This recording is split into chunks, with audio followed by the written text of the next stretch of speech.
Now, I know that for many of you, today is the first day of school. And for those of you in kindergarten or starting middle or high school, it's your first day in a new school, so it's understandable if you're a little nervous. I imagine there's some seniors out there who are feeling pretty good right now. With just one more year to go. And no matter what grade you're in, some of you are probably wishing it were still summer, and you could have stayed in bed just a little bit longer this morning. I know that feeling. When I was young, my family lived overseas.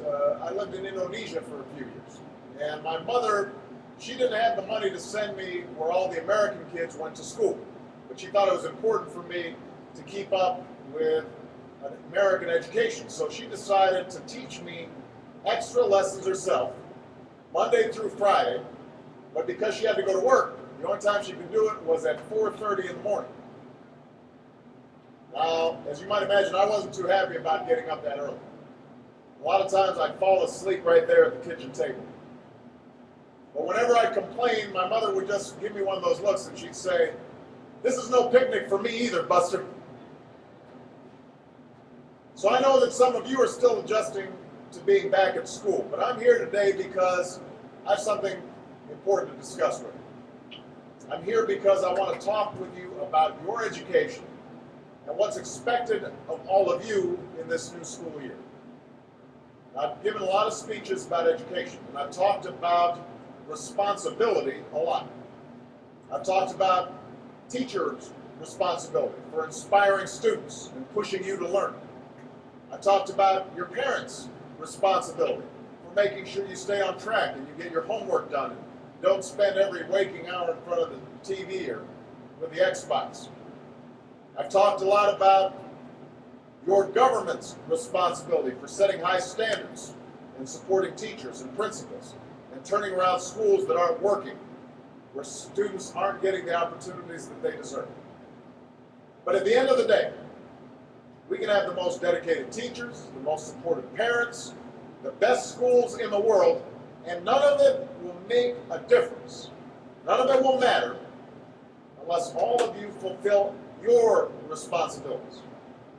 Unless you show up to those schools, unless you pay attention to those teachers, unless you listen to your parents and grandparents and other adults and put in the hard work it takes to succeed. That's what I want to focus on today. The responsibility each of you has for your education. I want to start with the responsibility you have to yourself. Every single one of you has something that you're good at. Every single one of you has something to offer. You have a responsibility to yourself to discover what that is. That's the opportunity an education can provide. Maybe you could be a great writer, maybe even good enough to write a book or articles in a newspaper, but you might not know it until you write that English paper, that English class paper that's assigned to you.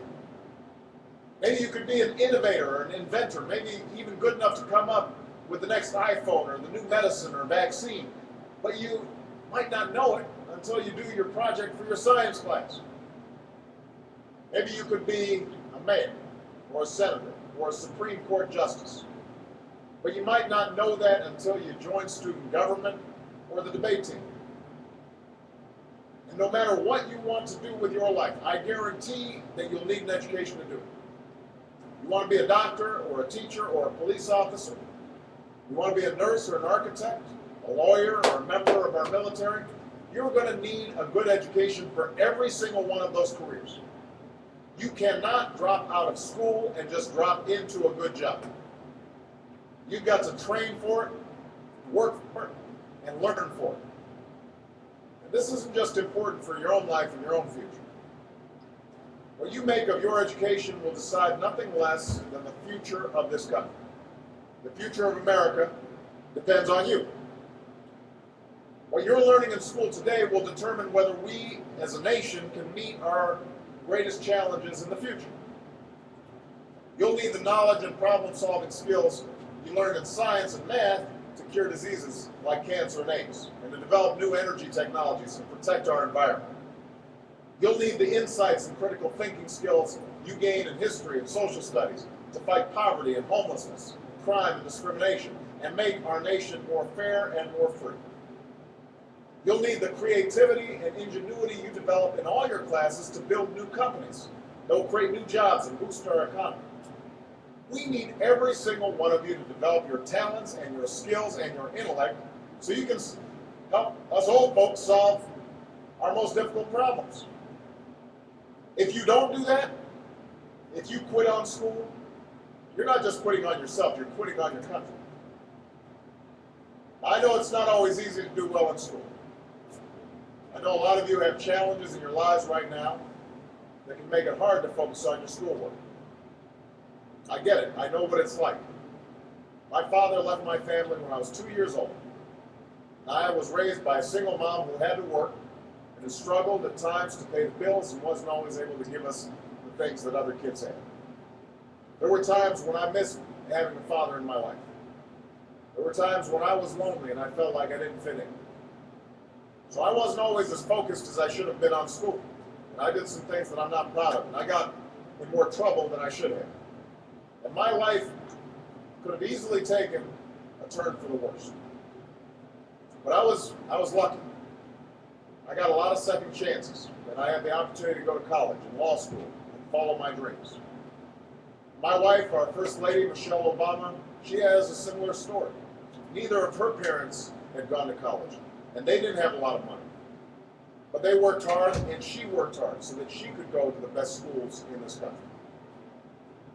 Some of you might not have those advantages. Maybe you don't have adults in your life who give you the support that you need. Maybe someone in your family has lost their job and there's not enough money to go around. Maybe you live in a neighborhood where you don't feel safe or have friends who are pressuring you to do things you know aren't right.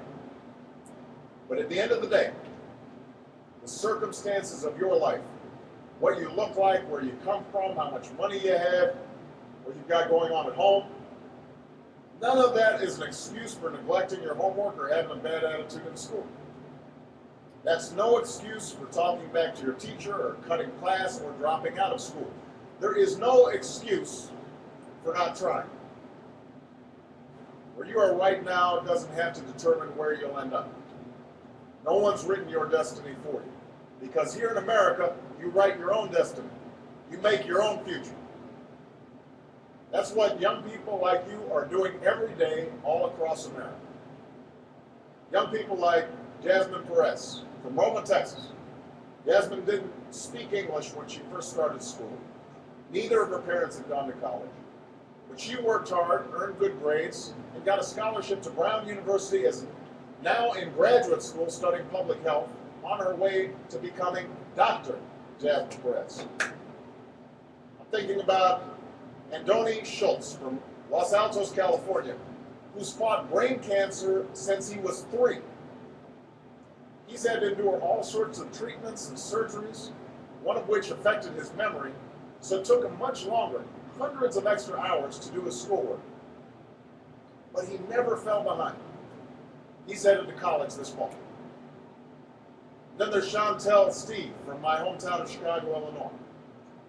Even when bouncing from foster home to foster home in the toughest neighborhoods in the city, she managed to get a job at a local health care center, start a program to keep young people out of gangs, and she's on track to graduate high school with honors and go on to college.